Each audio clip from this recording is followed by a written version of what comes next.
नमस्कार, मी आज पालक आणि मसूर डाळीची धिरडे बनवणार आहे आणि त्यात आपल्याला थोडेसे ओट्स टाकायचे. तर मी ही 1 वाटी ओट्स घेतले. ह्याच वाटीने ही 2 वाट्या मसूर डाळ घेतली. ही डाळ मी 3-4 तास भिजवून पाण्यातून काढून घेतलेली. तर अगोदर आपल्याला हे ओट्सची पावडर करून घ्यायची. ओट्सची पावडर झाली तयार. ही डाळीमध्ये वाटायची लगेच आपल्याला, पण अख्खे ओट्स डाळीमध्ये वाटले जाणार नाही, त्याचे कण कण राहतील म्हणून अगोदर आपल्याला पावडर करून घ्यायची. ही डाळ, पालक आणि ही ओट्स पावडर बरोबर वाटायची. 2-4 हिरव्या मिरच्या टाकायच्या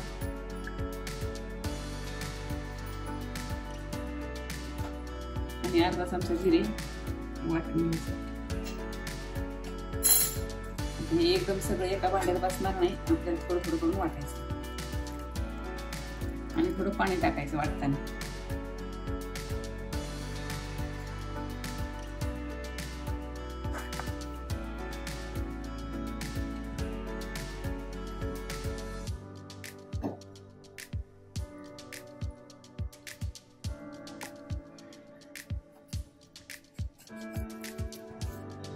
हे असं बारीक आपल्याला वाटून घ्यायचे सगळंच.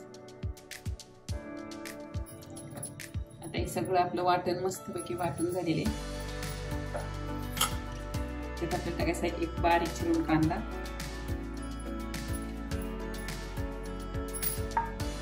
आणि मी थोडासा 2-4 चमचे रवा घेतलेला आहे. हे थोडे तीळ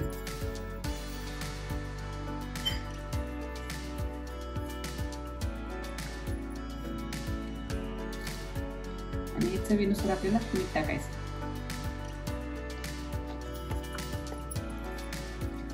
आणि आपल्याला आवश्यक तसं थोडंसं ह्यात पाणी टाकायचं.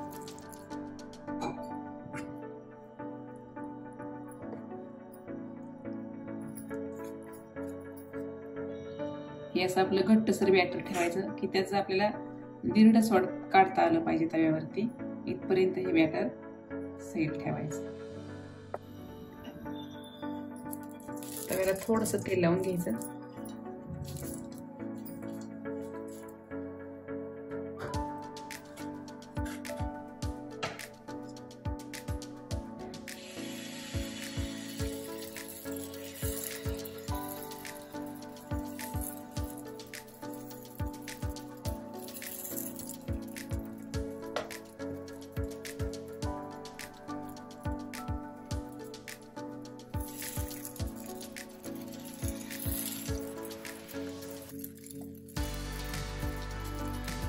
हे धिरडे थोडेसे आपल्याला जाडसर ठेवायचे.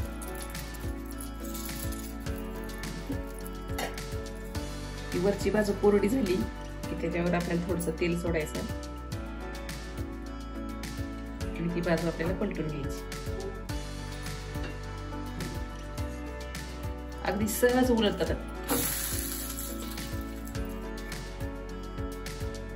मस्त आपले असे हे पालक धिरडे तयार आहेत. मुलांच्या डब्यासाठी एकदम आवडीचे आणि झटपट होणारे.